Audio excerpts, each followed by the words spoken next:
Hey guys, Tim Ferriss here. Before we jump into this episode, I'm going to do something I very rarely do, and that is to make a direct ask with hat in hand. My brand new book just came out today.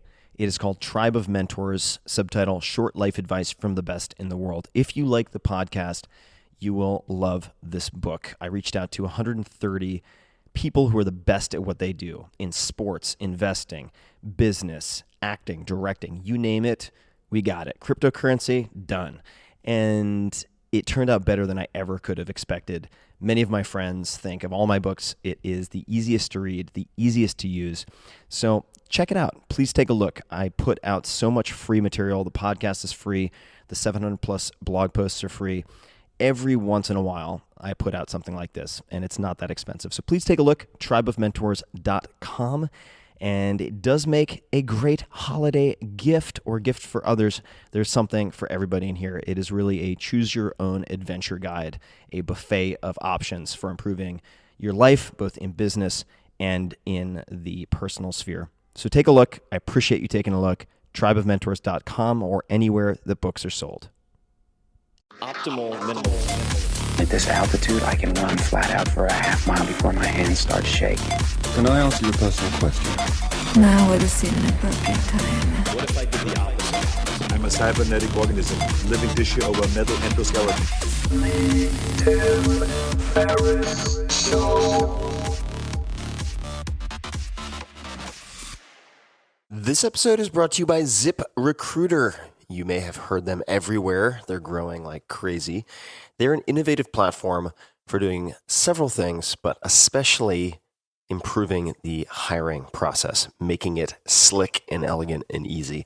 One of the hardest parts of running any business, growing any business, is finding and hiring the right team. I've seen this firsthand in close to 100 startups now. God, I'm getting old. From all over the world at different stages of growth. And nothing can quite drain your resources and cost you time and money like making mistakes in hiring. ZipRecruiter developed their own system and their own platform for helping you to solve two of the biggest problems and bottlenecks for employers. Posting jobs easily and then making it even easier to find the best candidates. Unlike other job sites, ZipRecruiter does in effect the opposite of what you'd expect. So they do not depend on candidates finding you. Their technology finds the right candidate for you.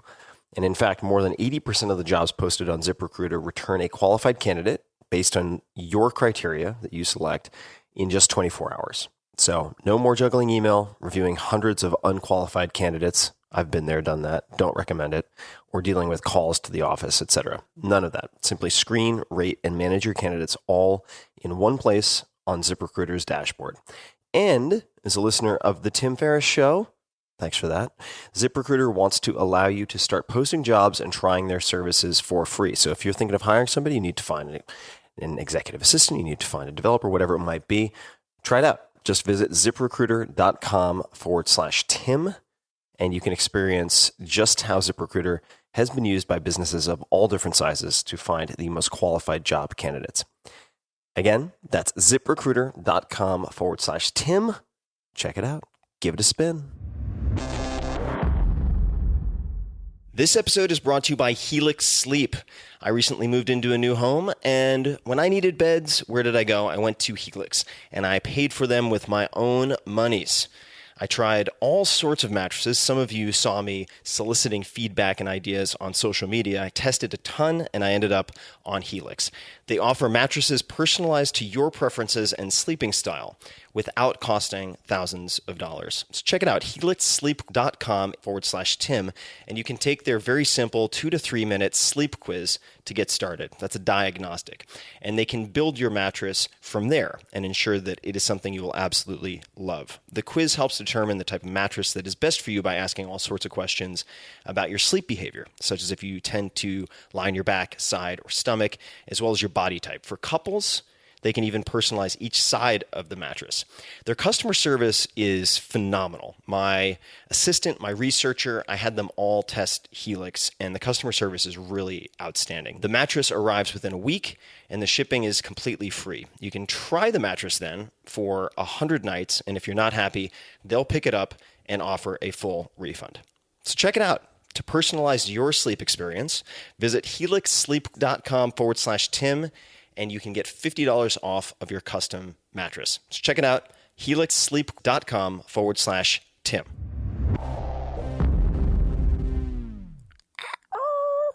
Hello, boys and girls, and friendly little mogwai. That's what that was. This is Tim Ferriss, and thank you for listening to yet another episode of my meandering conversations. In this case, it's going to be a little bit unusual.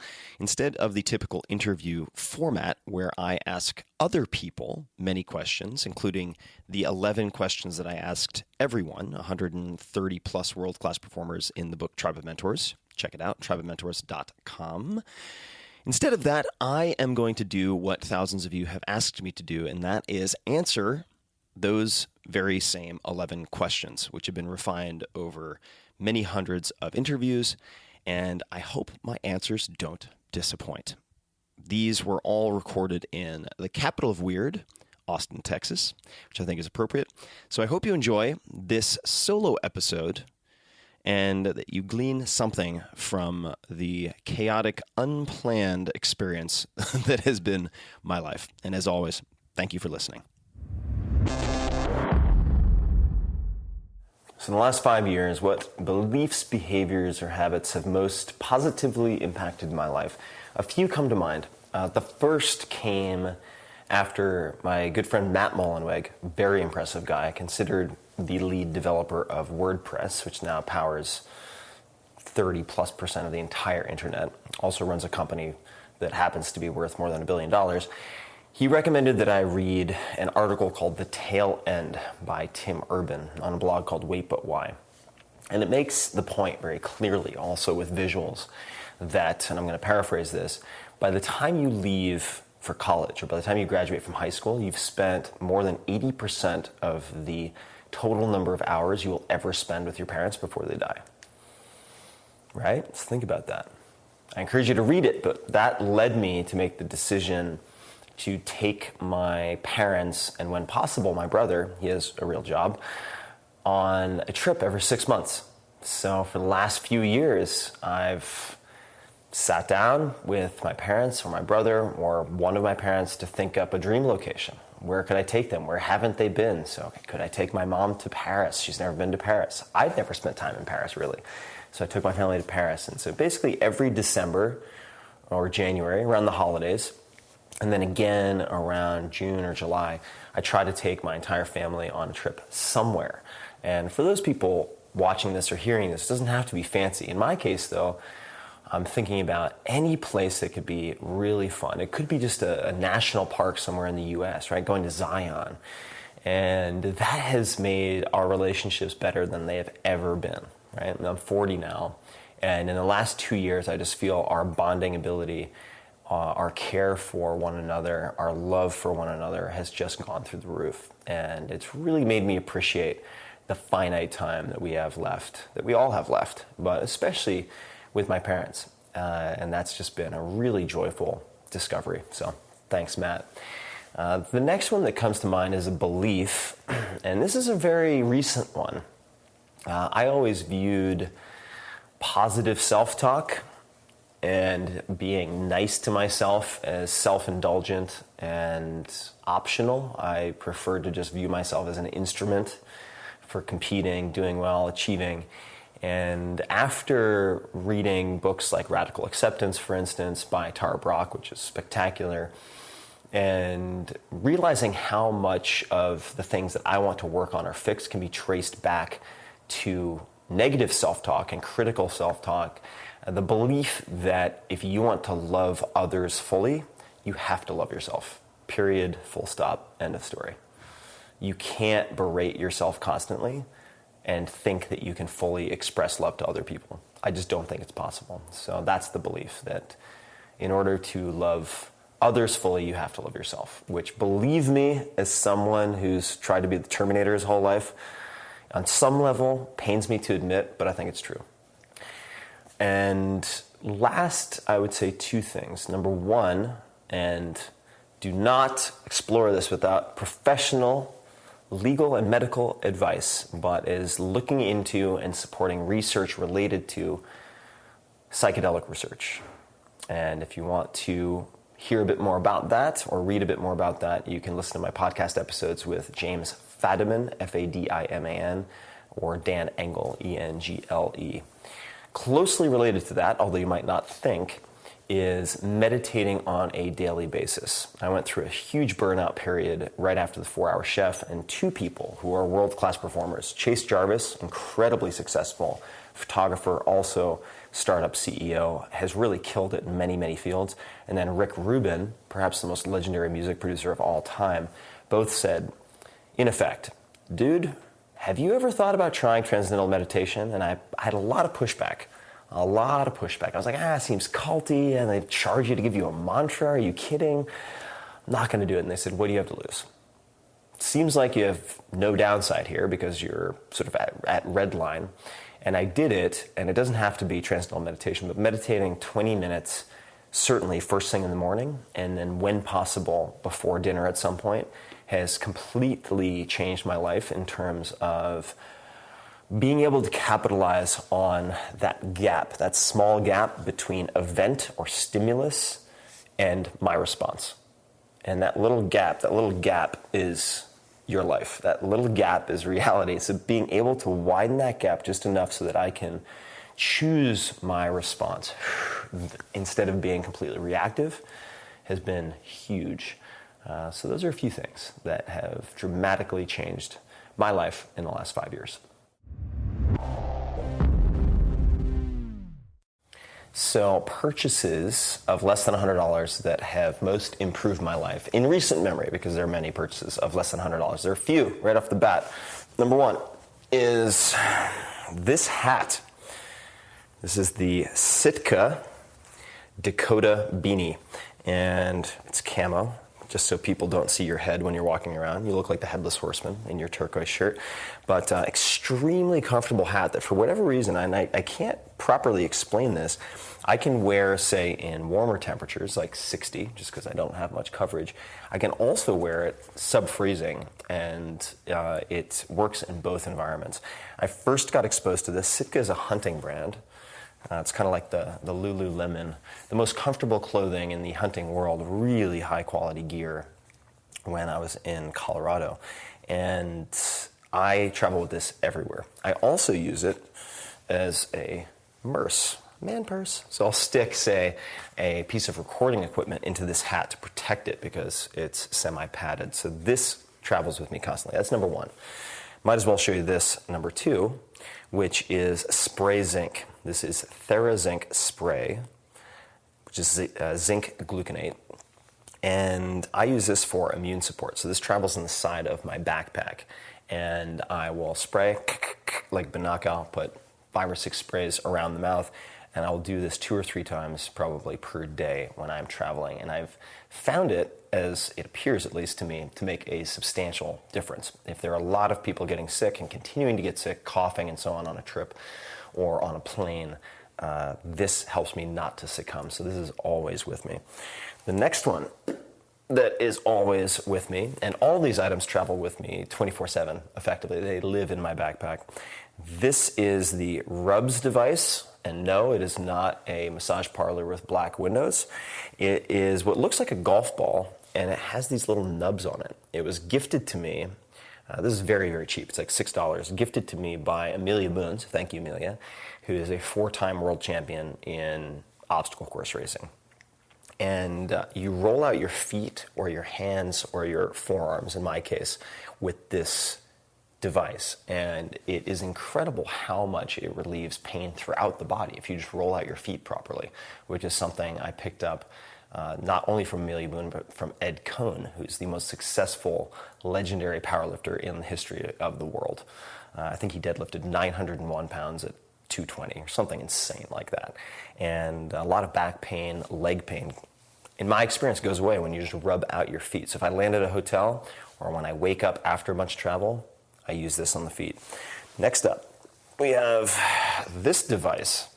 This isn't the most interesting angle though. That is the most interesting angle. This is the Logitech Keys to Go keyboard. And it holds a charge for a very, very long time. And I stick this in the laptop pocket. Why? Because I like to work in, say, restaurants. I like to type, I like to brainstorm in restaurants, but I don't want to have a laptop out.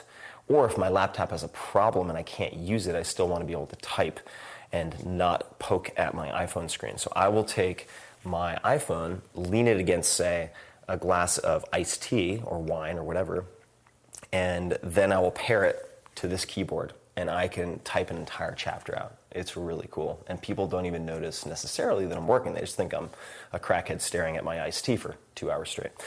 All right, the last up, and this is increasingly important as I travel to louder and louder cities, let's say, in some cases, is the following. Max Pillow Soft Silicone Putty.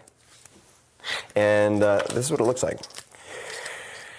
These are earplugs, and they're not foam.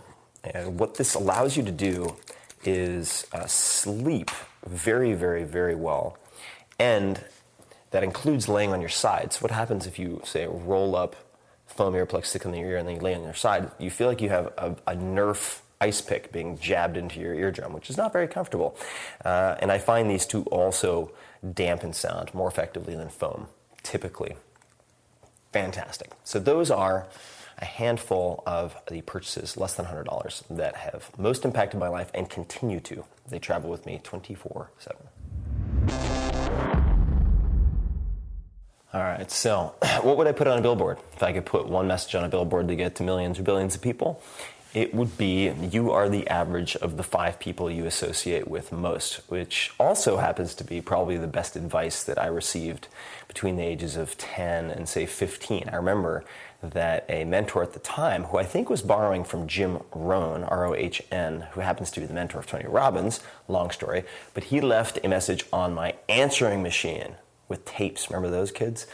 And he left that bit of advice. He said, just remember, you're the average of the 5 people you associate with most. Right? And that means financially, emotionally, physically, mentally, you are going to be the average of the 5 people you spend the most time around. All right? So choose those people as well as you can.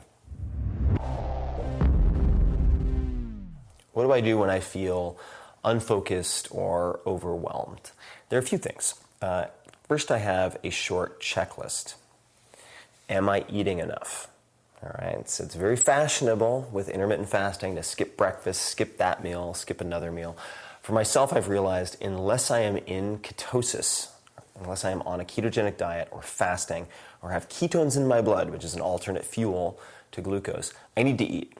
And of course, you can supplement with exogenous ketones, but am I eating enough? If I skip breakfast and it's 1 p.m. and I haven't had lunch and I'm feeling unfocused or overwhelmed, I probably don't need to sit there and journal on my existential dilemmas. I need to eat some fucking macadamia nuts and maybe have some beans or salad or something like that. All right, so simple, simple, simple. The second would be, am I consuming too much caffeine? Real simple. For me, if I'm feeling anxious, overwhelmed, very often, if I want to achieve a more Zen-like state, there are at least 2 things I can do. And one is meditate twice a day, which I like to do, doesn't always happen. Meditate twice a day and do all of these other things related to cultivating peace of mind. The second one is stop consuming so much caffeine. All right? Real simple. Then last are a few tactical and strategic questions. And being overwhelmed and unfocused, I think, are quite different things, typically. Sometimes they come along together. There are 2 questions, or I should say, 2 pairs or groups of questions that I use a lot. The first one is an 80-20 analysis, and there are 2 questions as part of that. And I put this on paper, always on paper, because I want to trap my thoughts on paper to see if they hold any weight, to see if there's any insight, to see what is ridiculous. Maybe I have worries that once I put them down are really unfounded and kind of ludicrous. First question is, what are the 20% of activities or people that are producing 80% or more of the results and positive emotional states that I want. The positive emotional states part is really important. All right, so you spend 1 or 2 pages on that. The second part is the opposite. What are the 20% of activities, responsibilities, or people that are producing 80% or more of the pain, the headache, and the negative emotional states that I would prefer not to have? Do another page or 2. And then the last question, if you're engaged with a specific project or relationship, could be anything really, is very simple. It's what would this look like if it were easy? I think very much if we're type A personality, we've competed in school, we've competed in X, we've competed in Y and Z, we are trained by ourselves to believe that if we're not redlining, if we're not overcome with effort, that we're not doing a good job, we're not trying hard enough. And I think that often leads us to seek complicated paths with many, many moving pieces. So what would this look like if it were easy? So for instance, if I'm having trouble with a book and I have 3 months left to write it, I'll ask myself, what would this look like if it were easy? What if I had to finish this book in a week? If I had a gun to my head, or a gun to my dog's head, poor Molly, and I had to save Molly, what would I do? All right, you have a week, that's it, period. How would you write this book? And that gets rid of a lot of fluff. And I start to say, all right, well, how could I use money instead of time to fix this problem? How could I ask other people for help instead of trying to do it all myself in this situation? What would this look like if it were easy? And you can find a lot of gems that way. And just expect 95% of what you write down is going to potentially be ludicrous. And you should come up with the absurd, right? Don't edit when you're putting stuff down. But within that, you might find 1 or 2 things and you're like, that's it. Now I can save 80% of my headache, 80% of my angst, because I don't have to do it the hard way. And then you can find an elegant solution that produces an even better product, even better outcome. So those are a few of the things that I regularly do when I'm feeling overwhelmed or unfocused or distracted. So what is my favorite failure, the failure or a failure that set me up for later success? There are many. I mean, I have struck out a lot. And it's important to remember, say Babe Ruth, right? Home run king, also the strikeout king. And I'm not saying I'm Babe Ruth in either capacity, but one that comes to mind that is relatively fresh is The 4-Hour Chef. 4-Hour Chef was my 3rd book, and I'm very proud of it. I think it's I was going to say fantastic book. That sounds a little self-indulgent, but I put a lot of effort into it. I think it is a solid book, but it was the first major book acquired by Amazon Publishing. So Amazon announced that it was going to compete head-to-head in a way with publishers by forming its own imprint, basically. And the book was boycotted by everybody imaginable. So Barnes & Noble, I want to say Costco, Walmart, all of these big box stores would not distribute the book. Indies also, most indies would not carry the book. So despite the fact that I felt like we had a great product, it sold a small fraction of what I hoped would. Certainly, I think most people on the team hoped it would. And that was really, really painful. It was also my first 4-color book, and I thought it would be a good idea to take 30-40% of the photographs myself to learn how to do photography. Turns out you probably want to tackle those one at a time and not at the same time. And it was brutal. I mean, I had, I would say, a nervous breakdown during that period.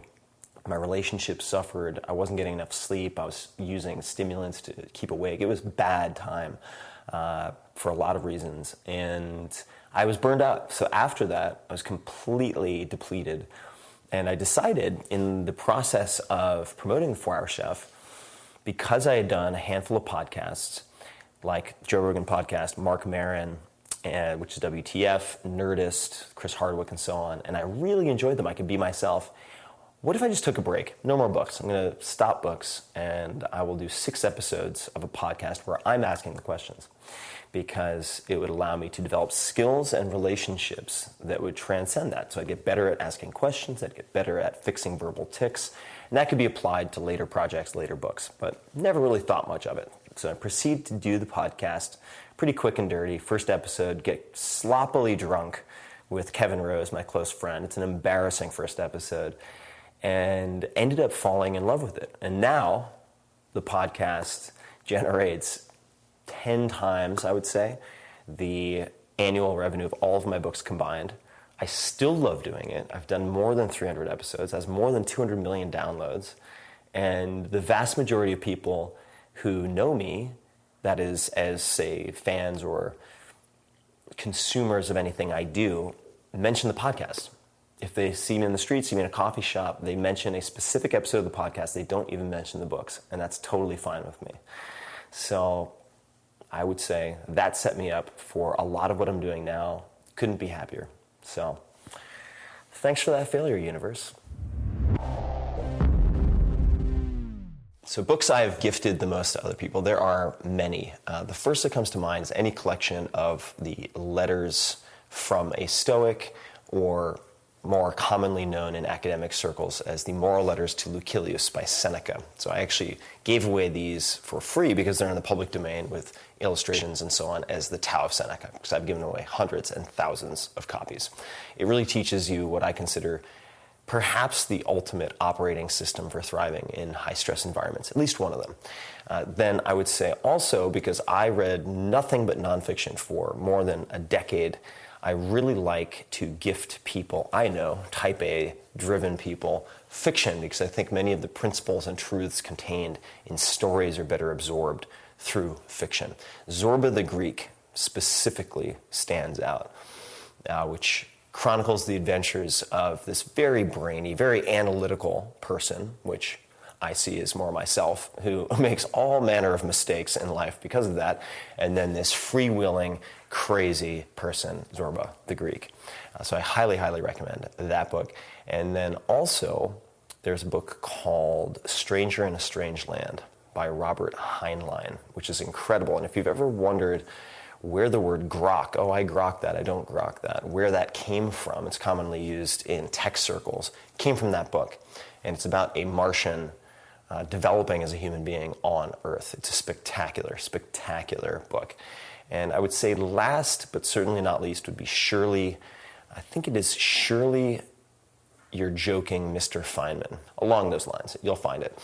And it is a book written by Richard Feynman, incredible physicist involved with the Manhattan Project, but also a polymath, and had taught himself how to play the bongos, how to crack safes, how to paint, which he learned doing in strip clubs. A fascinating, hilarious guy, expert at problem solving, and also a very, very, very famous teacher. He could take complex physics concepts and break them down to the point where all he needed was, say, an apple and a pen, and he could explain something that would normally take years of prereqs. So those are a few of the books that I've gifted the most to other people. So questions, let's talk about questions. Why are questions important? Questions are critically important because, first and foremost, thinking, what goes on here, is largely asking yourself questions and answering them. Secondly, if you want to get anything in life, chances are it's inside someone else's head, the knowledge, the skills, the blueprint. And the pickaxe for getting that gold is in the form of questions. All right. So there are a few things that you can do to improve questions. Number one is study questions. Watch Inside the Actors Studio. Listen to Terry Gross. Listen to podcasts, whether mine or Joe Rogan's or others, so that you can borrow questions and test them on other people. And there are a few things to consider when you're formulating questions. Number one is, can it be answered relatively quickly? So for instance, if you found someone you idolize, you're in an elevator, oh my God, it's Jimmy Fallon. If you asked Jimmy a question, could he come up with a really concrete answer in 5 seconds or less? If the answer is no, find a different question for you or for other people. So what is your favorite book, for instance? Not a good question, because people have read hundreds or thousands of books in many cases. But what book or books have you gifted the most to other people? It's going to be a short list. The search query is really refined. It's fast. Click. All right. Much like asking yourself, what makes me happy, is not really a great question. It's too broad, right? It takes too long to search.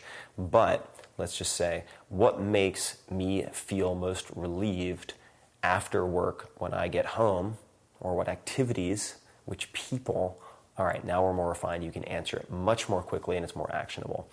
Think also of the sequence of questions. So if you want to ask someone, as I do very often, a question that could be kind of heavy or really involved, like what would you put on a billboard? If you had a gigantic billboard, metaphorically speaking, to reach millions or billions of people, what would you put on it? All right, that's a fair amount of pressure, and people, in my case, know they might get quoted. So to get them warmed up and ready for that, I don't lead with that. I'll ask them other questions that are much, much easier and less intimidating. So what purchase of $100 or less has most positively impacted your life in the last, say, year or recent memory? Or the books question. And that gets them flowing, it gets them engaged, and then I can ask a question like that. Another trick you can use when you ask what might be a difficult question is you can give an example. So it could be a personal example or it could be something else. So if I ask someone, what is something absurd that you love doing? Because I want that little shred of personality. I don't want to just have the actionable business stuff. I want to get to know them as a human. And I will then say, well, for instance, the number 555 is good luck to me for many reasons. So when it appears on my phone, I take a screenshot and ... I elaborate a little bit. Or Cheryl Strayed, who wrote Wild, likes to disassemble sandwiches and rearrange all the ingredients so each bite is uniform. That gives them 30 seconds to think about their answer and gives them some examples. All right, a few things you should not do if you meet someone who is, say, just above your weight class in terms of professional development and you want to connect with them. Don't ask them questions that you could answer on Google. Number one, all right? Number two, don't ask them really broad questions they couldn't conceivably answer quickly, right?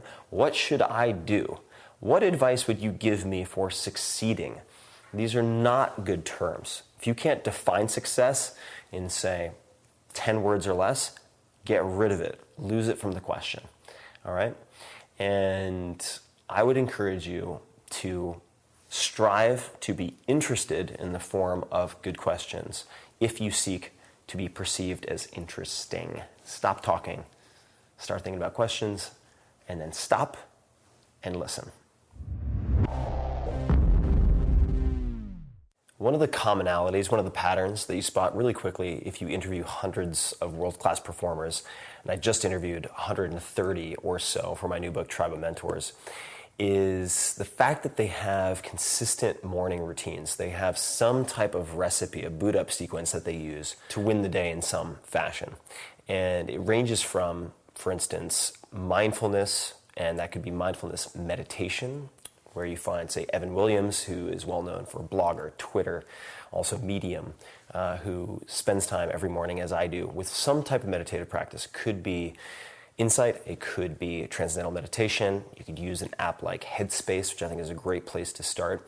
And it trains you, it allows you to practice becoming more aware and less reactive so that you're not thrown off by the unexpected challenges and problems of the day. And that helps you to be much more productive and much more centered. You can achieve that in other ways. Gratitude is a common element. So Tim O'Reilly, who's just an incredible entrepreneur, thinker, writer, and thought leader in Silicon Valley, goes for a run and will take a photograph of a single flower on his run every morning, right? And this teaches you to pause and to assess how you're, say, responding to things. So that is a really beautiful practice that can be done with gratitude lists. I use something called the 5-Minute Journal, but Whitney Cummings, incredible stand-up comedian, writer, and much more, also has gratitude lists. And this is, say, naming 3 things that you're grateful for each morning. Tony Robbins does this. Brian Grazer, incredibly well-known, iconic TV and film producer, also does this. I think he's had 180 Emmy nominations or something like that. And that achieves very much the same thing of present state awareness and looking for the positive as opposed to fixating on the negative. And last but not least, you have, say, Jocko Willink, retired Navy SEAL commander, who will lay out his clothing, his workout clothing, the night before so that there's no conscious decision required where willpower or lack thereof, could intercede. His clothing is ready. He's already set his to-do list for the next day. He wakes up at 4:30. That's not quite when I wake up. And grabs the clothes, boom, directly to the gym. And he has a home gym where he does his workouts. This is also very common, where people recognize these very busy, very driven people, that if it's inconvenient to work out, they probably won't do it. So Jocko has a home gym where barbell, plates, squat rack, 3 sets of rings at different heights, a kettlebell, and you're good to go. That's all you need. So those are a few of the things that I've seen repeatedly in different forums with hundreds of top performers that they use to win the morning so they can win the day. All right, so in recent memory, what have I become better, say last year or two, at saying no to? And are there any approaches that have worked well for me? There are quite a few. So if you were to look at my inbox right now, I do not believe in inbox zero as a goal. I have more than 340,000 unread email, and I don't give out my email freely. 90% of those, I would say, are pitches of some type. People asking for time or favors, introductions, whatever it might be. A few things have helped me a lot. So for instance, with something like speaking engagements, I was chatting with my friend Josh Waitzkin, who's considered a chess prodigy. He's the basis of Searching for Bobby Fischer and so on. Amazing guy and good at a lot of things, especially thinking.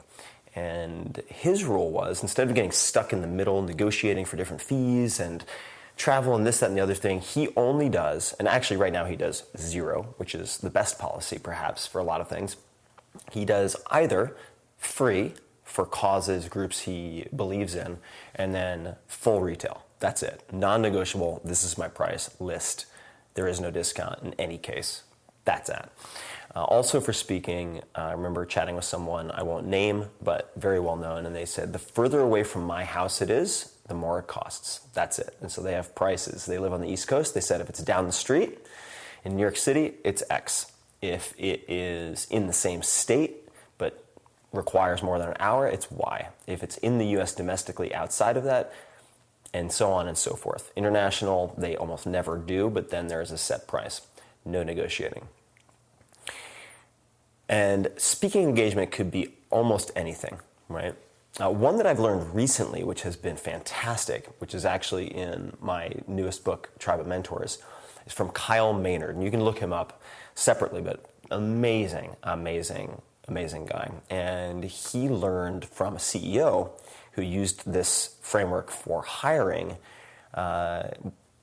because the CEO, as part of the process, would ask his employees to interview the potential new hire. And then he would have them rank the prospect from 1 to 10, but he had a twist. And the twist is important. It's the most important. You can't use 7. And what Kyle realized is when he accepted certain invitations or offers or business deals, and he ranked it as a 7, he was doing it out of obligation or out of fear of missing out or some other motivation that really isn't or shouldn't be a driver for your decisions. Once you have to rank something a 6 or an 8, 6 is like a C grade. It's barely passing. That's a no. If it's an 8, you're really stoked. Okay? It's not like euphoric, I'm on cloud 9, 10 stoked, but you're pretty stoked. You're really stoked. All right? So rank opportunities, invitations from 1 to 10, and you can't use a 7. That's one that's really helped me a lot, and I picked that up very recently. Another comes from a friend, Derek Sivers, who's an incredible entrepreneur and musician and writer and fill in the blank. His heuristic is if it's not a hell yes, it's a no, which actually goes hand in hand with Kyle's guideline. But if it's not a hell yes, like, fuck yeah, I want to do that, it's a no. Nothing in between. So you'll notice commonality with these is nothing in between, right? So there's some aspect of nothing in between. So I try to, in many cases, make binary decisions. So if I'm going to prepare for book launch, yes, I will do media of certain types with these following guidelines, but otherwise, say if I'm on book deadline and I'm writing, 0 media, even if there are good opportunities, because the great ideas and the great opportunities die, they get crowded out because you say yes to too many good things.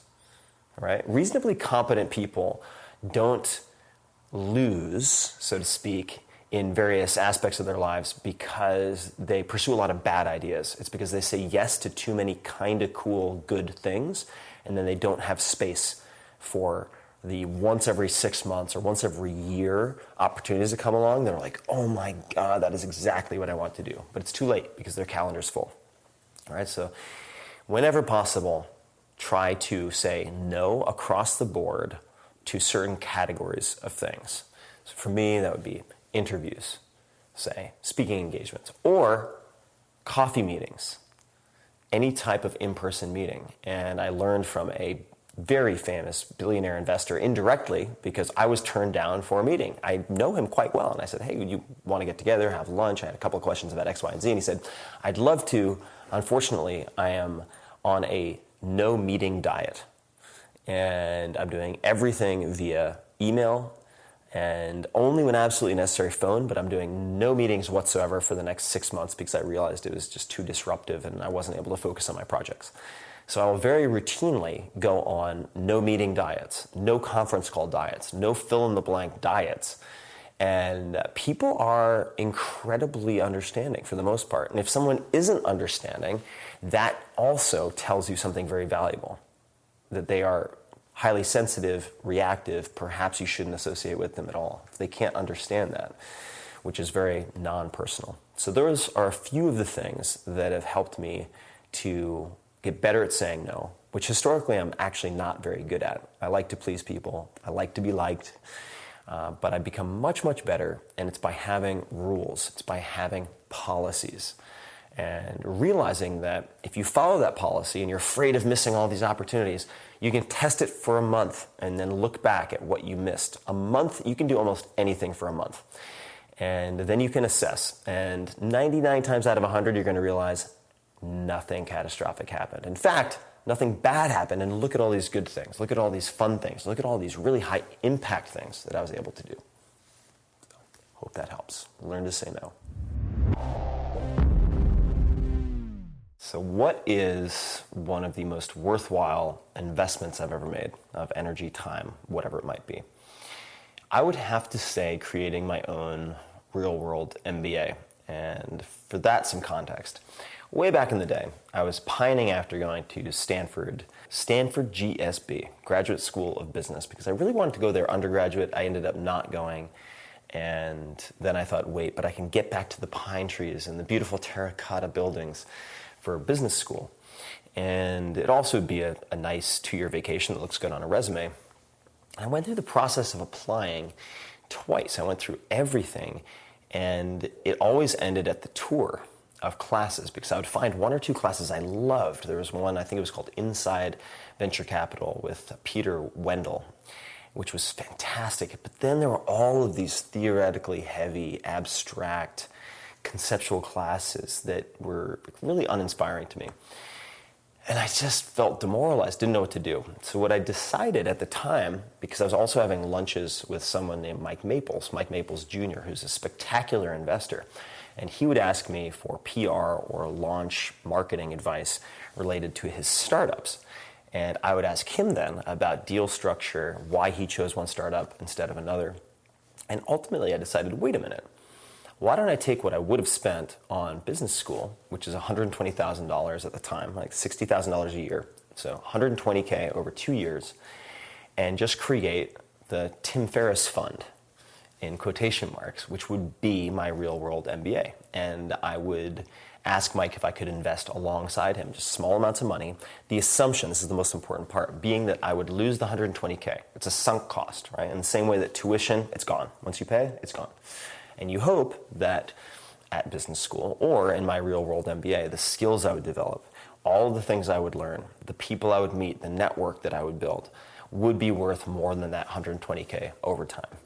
And right out of the gate, I made a stupid decision and lost the first $50K. What a dummy on the first investment. So I was just like, okay, now what? And I remember Mike saying, that seems a little aggressive. And I was like, no, man, this is going to be the next Google. Boom, like shoot my head.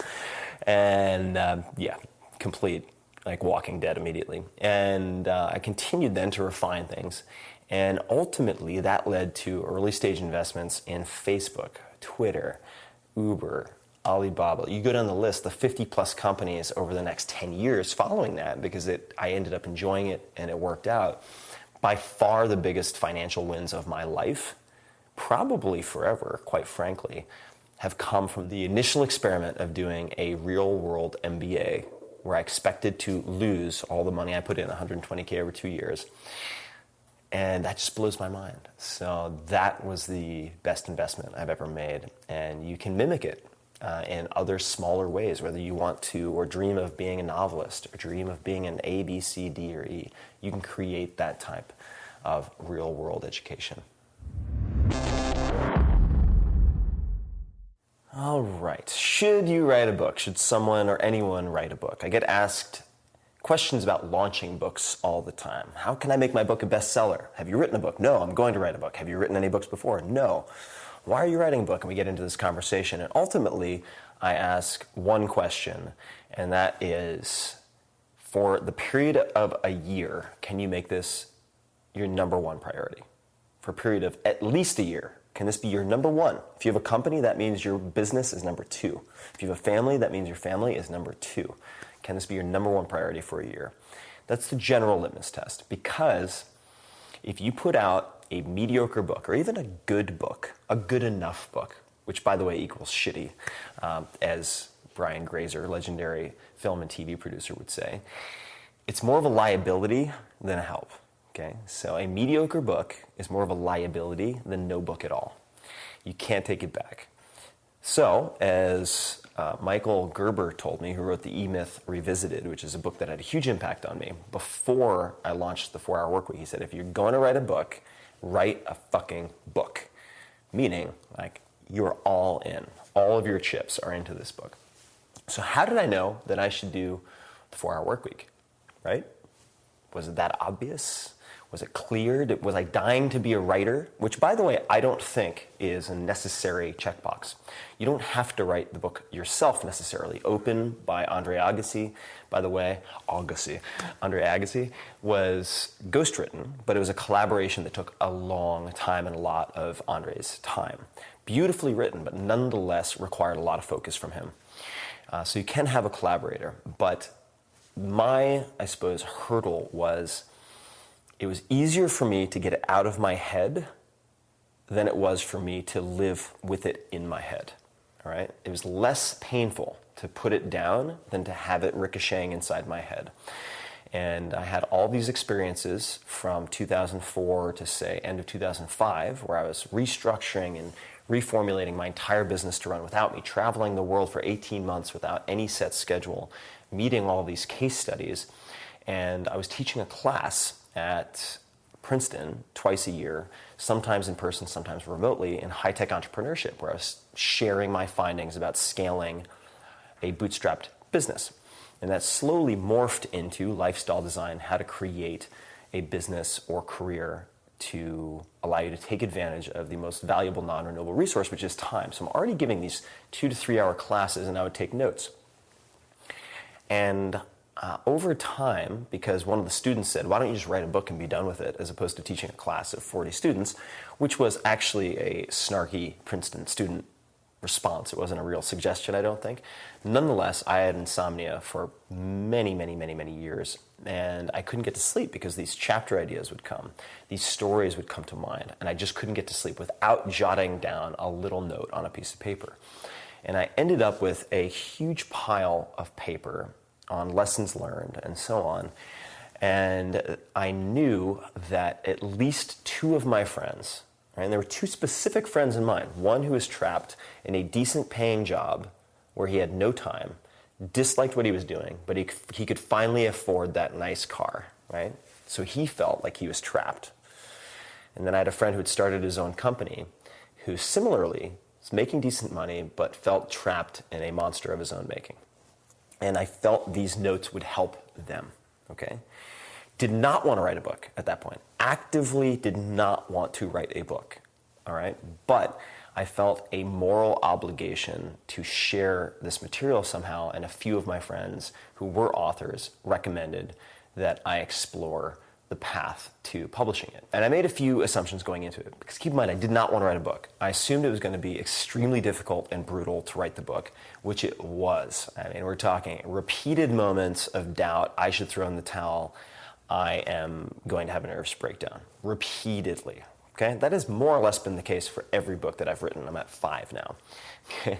The second assumption was that I was going to probably hate the book itself, which I did. Okay, and that has been largely true for every book I've done. Assume that up until a year after the book comes out, you're going to look at it and be disappointed with what you've produced. Given that, the third assumption was that I would write the book, and if it even changed the life of 1 or 2 people, that would justify all the pain, all the self-loathing, all the loathing of the book, all of the opportunity cost of putting it together, right? And that, last but not least, it was easier for me, less painful for me to get it out and throw a Hail Mary and hope for the best than to keep it inside of me and wonder what if, okay? So a lot of different checkboxes. And the book, keep in mind, 4-Hour Workweek was rejected by 27 publishers. And then, when it was finally printed, first print run was about 10,000 copies. You don't even get national distribution with that. Nobody really expected a whole lot. And then with the same amount of focus that I put into the writing, put into the launch, ended up hitting the New York Times bestseller list, and now it's millions of copies in 40 plus languages. Okay, but I don't think you get to millions of copies in 40 plus languages trying to write a book for the world that is going to help your business. I just don't think it happens. I've never seen it happen. And instead, check all the boxes that I mentioned, and I wrote this book for 2 friends, very specifically. And by personalizing it in that way, by talking to them in a very conversational way, we ended up with the results that we had. Could have very easily gone a different direction. But if you can listen to everything I've just said and you think to yourself, I should write a book, then by all means, go for it.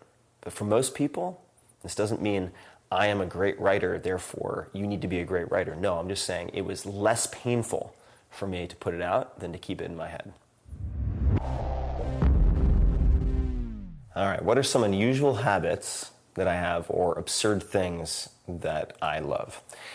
All right, let's start at the top. Since I spend a lot of time trying to be analytical and rational, I have a few prized superstitions. One is that I don't use red ink for signing anything.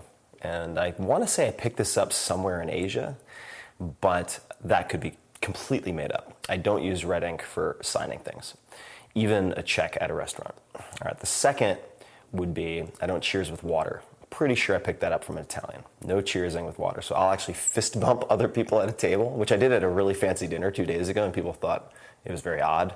But everyone else had wine. I hadn't. Actually, I drained my glass. That's another thing. So even if it's an empty wine glass, no, it has to be full of alcohol. And so I went around fist bumping other people's glasses of wine. Pretty odd, I would say. Let's see, in addition to that, very personal, it's not a superstition, I suppose it is, it's more of a good luck charm. The number 555 is very good luck to me because I finished the last line of editing my second book, The 4-Hour Body. I looked up at the clock in Samovar Tea House in San Francisco in Hayes Valley at the time, and it was 5:55, and I love repeating numbers. So 5:55, if it shows up on my phone, I always take a screenshot of. And if I look at my phone and it's 5:53, 5:54, I'll wait, screenshot. So I always take a screenshot of 5:55. Another unusual habit, I don't think of it as unusual, but people have told me is unusual, is leaving my phone on airplane mode 80 to 90% of the day to avoid distraction. This is particularly important when I go to bed, so I will put it onto airplane mode and it doesn't come off of airplane mode until I've finished my morning routine. Because if I wake up and I see a barrage of texts and emergencies, real or manufactured, forget about meditation, forget about everything else. And I use a meditation timer on my phone, 20 minutes plus 2-minute exit phase, roughly. And if I look at my phone to start that timer and it's notification, text, and so on, forget about the quality of that meditation session. So very frequently, my phone is on airplane until I have finished the first hour of my day, my boot up sequence, and then I'm ready to face whatever might otherwise make me overly reactive. Many people do intermittent fasting of 16, 18 hours, but I'll do 5, 7, 10 days of fasting. I'm not a doctor, don't play one on the internet, so do not be stupid. Only do that with medical supervision. I have many doctors at my disposal, and I have them to help me and supervise me. That can be very dangerous if you do it unsupervised. And the last odd thing that I like, not to end on the don't die fasting bit, is using a makeshift eye shade when I go to sleep. So I travel with various types of eye masks, the Sleep Master being the best in my opinion, but it's very thick, it's hot. So what I started doing when it was warm and I wanted to cover my eyes so I wouldn't get woken up too early is I would take a t-shirt and I would fold it lengthwise. Okay, so imagine I'm folding a t-shirt lengthwise, and then I'd lay the folded edge right here along my nose so it's kind of covering my head, and tuck one side under my head so it's pinned to the pillow. And I just go to sleep that way. So almost every night I go to bed with a t-shirt tucked under one side of my head, kind of draped over this way, with the fold right here at the bottom of my eyes. So, what are your unusual habits or absurd things that you love? Because as they say, normal people, just weirdos you don't know well enough yet. So let me know what your weird habits are. Hey guys, this is Tim again. Just a few more things before you take off. Number one, this is 5 Bullet Friday. Do you want to get a short email from me? Would you enjoy getting a short email from me every Friday that provides a little morsel of fun before the weekend? And 5 Bullet Friday is a very short email where I share the coolest things I've found or that I've been pondering over the week. That could include favorite new albums that I've discovered. It could include gizmos and gadgets and all sorts of weird shit that I've somehow dug up in the world of the esoteric as I do. It could include favorite articles that I've read and that I've shared with my close friends, for instance. And it's very short. It's just a little tiny bite of goodness before you head off for the weekend. So if you want to receive that, check it out. Just go to 4hourworkweek.com. That's 4hourworkweek.com, all spelled out, and just drop in your email and you will get the very next one. And if you sign up, I hope you enjoy it. This episode is brought to you by Helix Sleep. I recently moved into a new home, and when I needed beds, where did I go? I went to Helix, and I paid for them with my own monies. I tried all sorts of mattresses. Some of you saw me soliciting feedback and ideas on social media. I tested a ton, and I ended up on Helix. They offer mattresses personalized to your preferences and sleeping style without costing thousands of dollars. So check it out, helixsleep.com/Tim, and you can take their very simple 2 to 3 minute sleep quiz to get started. That's a diagnostic. And they can build your mattress from there and ensure that it is something you will absolutely love. The quiz helps determine the type of mattress that is best for you by asking all sorts of questions about your sleep behavior, such as if you tend to lie on your back, side, or stomach, as well as your body type. For couples, they can even personalize each side of the mattress. Their customer service is phenomenal. My assistant, my researcher, I had them all test Helix, and the customer service is really outstanding. The mattress arrives within a week, and the shipping is completely free. You can try the mattress then for 100 nights, and if you're not happy, they'll pick it up and offer a full refund. So check it out. To personalize your sleep experience, visit helixsleep.com/Tim, and you can get $50 off of your custom mattress. So check it out, helixsleep.com/Tim. This episode is brought to you by ZipRecruiter. You may have heard them everywhere. They're growing like crazy. They're an innovative platform for doing several things, but especially improving the hiring process, making it slick and elegant and easy. One of the hardest parts of running any business, growing any business, is finding and hiring the right team. I've seen this firsthand in close to 100 startups now. God, I'm getting old. From all over the world at different stages of growth. And nothing can quite drain your resources and cost you time and money like making mistakes in hiring. ZipRecruiter developed their own system and their own platform for helping you to solve two of the biggest problems and bottlenecks for employers: posting jobs easily and then making it even easier to find the best candidates. Unlike other job sites, ZipRecruiter does in effect the opposite of what you'd expect. So they do not depend on candidates finding you. Their technology finds the right candidate for you. And in fact, more than 80% of the jobs posted on ZipRecruiter return a qualified candidate based on your criteria that you select in just 24 hours. So no more juggling email, reviewing hundreds of unqualified candidates. I've been there, done that. Don't recommend it. Or dealing with calls to the office, etc. None of that. Simply screen, rate, and manage your candidates all in one place on ZipRecruiter's dashboard.